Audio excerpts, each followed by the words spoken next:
खुलुमबाय बयनिसिमबो आंनि बे डेली आपडेट बड' इउट्युब चेनेलाव नोंथांमोनखौ आरोबाव बरायहरबावनाय थाबाय। दिनै आं नोंथांमोननि गेजेराव मोननैसो सानसेयारि खौरां लानानै फैदों। आं आसा खालामो नोंथांमोना भिडिअखौ जोबजासिम नायलांगोन आरो लोगोसे चेनेलखौ साबस्क्राइब खालामनानै लागोन। दिनैनि गिबिसिन खौराङाव दङ रायमना नेशनेल पार्कआव एन्ट्रि आरो एक्जिट गेट लुफुंनो थाखाय अन्थाइ खाम्फा बेखेवदों। मैया रायमना नेशनेल पार्कआव हाबलांग्रा लामा लुफुंनो थाखाय अन्थाइ खाम्फा गायसंनानै होबाय बिटिआरनि इएम रनजित बसुमतारीया। इएम रनजित बसुमतारीया फोरमायनाय बायदिब्ला रायमना माहारियारि हाग्रामायाव हाबलांग्रा लामानि थाखाय गासै 3 गेट लुफुंनाय जागोन।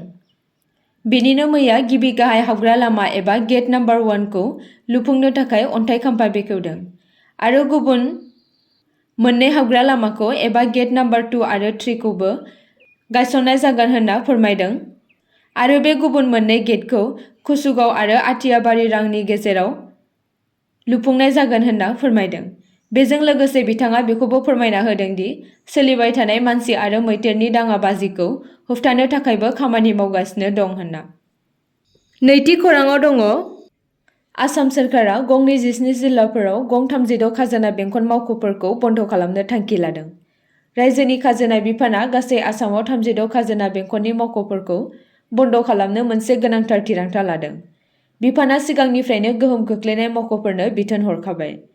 बिसोरनि मावफारियाफोरखौ मोनसे जिल्लानि सिङाव थानाय गुबुन खाजोना बेंखनफोराव जायगा सोलायनो बिथोन होदों। खौरां मोननाय बायदिब्ला बजालि जिल्लायाव सरुपेटा रेभिनिउ सार्कल मावख'आ बिफाननि थिरांथानि बाहागो महरै बन्द थागोन। बेनि अनगायैबो सोरखारा बरपेटा जिल्लायाव बागबार आरो सर्थेबारि रेभिनिउ सार्कलनि मावख'फोरखौ बन्द खालामनो बिथोन होदों। गुबुन गोहोम खोख्लैनाय मावख'फोरनि मादाव बङाइगाव जिल्लायाव दांथल आरो मानिकपुर, बिश्वनाथ जिल्लायाव हारेम, चराइदेउ जिल्लानि सापेकाटी, दरं जिल्लानि पातरिकार आरो मंगलदै, धेमाजि जिल्लानि गगामुग आरो धुबुरी जिल्लानि आगोमानि आरो गुबुन गुबुन जिल्लाफोर दङ। बे जाथायनि मावख'आरि फोसावनायनि उनाव लानाय बे थिरांथाया गोख्रों फिनजाथाय सोमजिहोदों। गोबां थागिरिफोरा बन्दनि जाहोनाव गोबां असुबिदाखौ गिदों। बिथांमोना फोथायो दि बे आगाना ओनसोलारि खुंथायारि सिबिथाइफोरखौ हेंथा होगोन, जायजों गोनांथार खाजोनाजों सोमोन्दो गोनां खामानिसिम सौहैनाया गोब्राब जागोन। बैफोर खाजोना बेंखन मावख'फोरखौ बन्द खालामनायनि बाथ्राखौ लानानै जिंगा सिखांहोयो।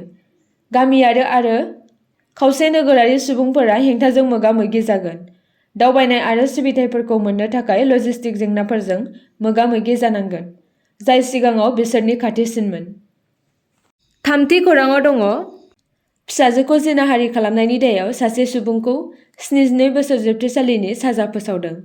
केरेलानि सासे 66 बोसोर बैसोनि सुबुङा गावनि उन्दै फिसाजोखौनो 10 निफ्राय 14 बोसोर बैसोनि गेजेराव गले-गले जिनाहारि खालामनायनि थाखाय दायनिगिरिखौ गासै 72 बोसोर जोबथेसालिनि साजा होदों।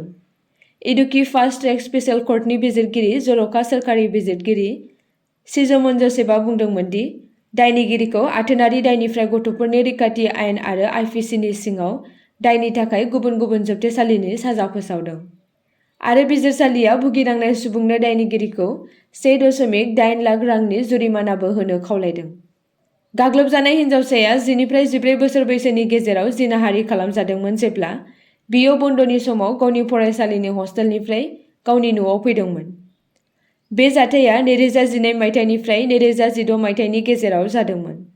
हिन्जावसाया फोरमायो दि गावनि बिफाया मोनसे बुथारनायनि केसआव जोबथेसालियाव जोबजानानै दङमोन। बेखौ गिनानै फिसाजोआ बिफाया गावखौ जिनाहारि खालामनाय जाथायखौ रावनोबो फोरमायाखैमोन, मानोना बियो बिफाजों गावखौबो बुथारजानो गिदोंमोन। उनाव बिथांजोआ गावनि बिफानि लोगोनो आथोनारि गाग्लोबनायनि जाथायफोरखौ खोन्थादोंमोन, जाय बिथांजोखौ फरायनायाव मदद खालामोमोन। बिथांजोनि बिफानि लोगोआ बिथांजोखौ पुलिसनो खौरां होनो थिनदोंमोन आरो बिनिनो फिन बिथांजोआ अजद होदोंमोन। ब्रैथि खौराङाव दङ डिब्रुगड़आव गिख्रंथाव अर खामनायनि जाहोनाव गासै गं 30 न'फोरा खामजोबदों। मोनसे गिख्रंथाव जाथायाव मैया आसामनि डिब्रुगड़ जिल्लानि दबिपाटी ओनसोलाव अर खामनायनि जाहोनाव खमैबो गं 30 न'फोरा खामजोबो। खौरां मोननाय बायदिब्ला मोननै सिलिन्डार बेफ्रुनायनि जाहोनाव अरा मानसिफोर थानाय ओनसोलाव गोख्रैयै गोसारदोंमोन, जायनि जाहोनाव गोबां खहा जादों। गोबां अर खामनायनि जाहोनाव गासै गं 30 भारा न' आरो लोगोसे बिल्डिंफोरनि बिगोमाफोरनि न'आबो खामजोबदोंमोन। थागिरिफोरा अरखौ होबथानो नाजासेयावबो गासैबो बेसादफोरा आबुङै हांगार जादोंमोन। अर खोमोरग्रा हान्जाफोरखौ थाबैनो खौरां हरनाय जादोंमोन, नाथाय थावनिसिम थांनाय गुसेब हाबग्रा लामाफोरनि थाखाय बिसोरो अर खामनाय जायगासिम सौहैनो हायाखैमोन, जायनि जाहोनाव बिसोरो जाथाय जानाय जायगासिम मोनफैनो गोबाव लादोंमोन। अरखौ होबथानो आरो बेखौ आरोबाव गोसारनायनिफ्राय होबथानो थाखाय जयै खामानि मावनो गोनां जादों। बिसोरनि गोख्रै मावनाया थासारिखौ सामलायनाय आरो जाथावना खैफोदनिफ्राय बारग'नायाव गोनांथार हेफाजाब होदों। मख'नो गोनांदि बे जाथायाव रावबो जिउ खहा जानायनि खौरां मोननाय जायाखै। बिबानगिरिफोरा अर खामनायनि गुबै जाहोनखौ नायबिजिरगासिनो दङ, फारसेथिं खहा जाजानाय सुबुंफोरखौ हेफाजाब होनो नाजागासिनो दङ। 5थि खौराङाव दङ बारहुंखानि जाथावनाखौ नोजोर होनानै सांग्रांथि फोसावदों। उरिष्या आरो सोनाब बेंगलाव गिख्रंथाव बारहुंखानि खैफोद दङ होनना फोरमायदों बोथोर बिगियान बिफाना। बे बारहुंखाया 25 अक्ट'बराव मोन्नैबो रायजो उरिष्या आरो सोनाब बेंगलनि ओनसोलफोराव सौग्रावहैनायनि आसा दङ। बे गिख्रंथाव बारहुंखानि जाहोनाव खोला-सानजा रेलवे ओनसोलनि गेजेरजों थांनाय गं 150 नि बांसिन एक्सप्रेस आरो पेसेन्जार ट्रेनफोरखौ बन्द' खालामनाय जादों।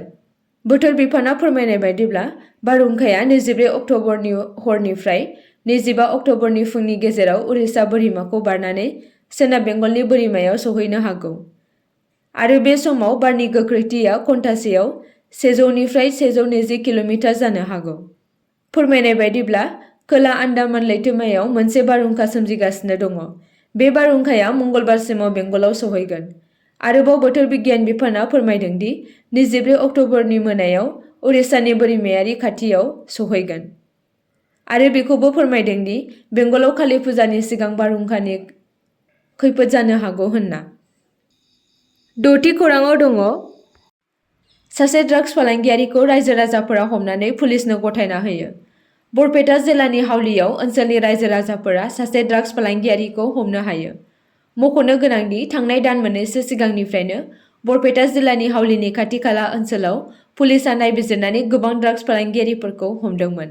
नाथाय अब्लाबो हावलि ओनसोलाव खनले-खनले ड्राग्स फालांगियारिफोरखौ हमनो मोनबाय थानाय जाथाया ओनसोलनि नोगोरारिफोरनि सायाव सांग्रां सोंथि सिखांहोदों।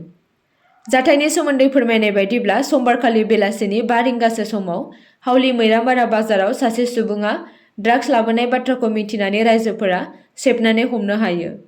जाथायनि सोमोन्दै मिथिनाय बायदिब्ला ड्राग्स फालांगिरिया खारखोमानो नाजादोंमोनब्लाबो रायजोफोरा होसोनानै हमनो हायो।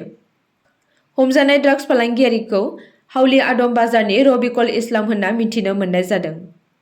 हमनो मोननाय ड्राग्स फालांगियारि रबिकुल इस्लामजों लोगोसे आबुं ड्राग्स गोनां गं 23 प्लास्टिकनि कन्टेनार मोननो हादों होनना मिथिहोदों। बिनिनो उनाव हमजानाय ड्राग्स फालांगियारिखौ पुलिसनि आखायाव गथायनानै होयो रायजो राजाफोरा। आसा खालामो नोंथांमोना भिडिअखौ नायनानै मोजां मोनगोन आरो चेनेलखौ लाइक आरो साबस्क्राइब खालामनानै लागोन।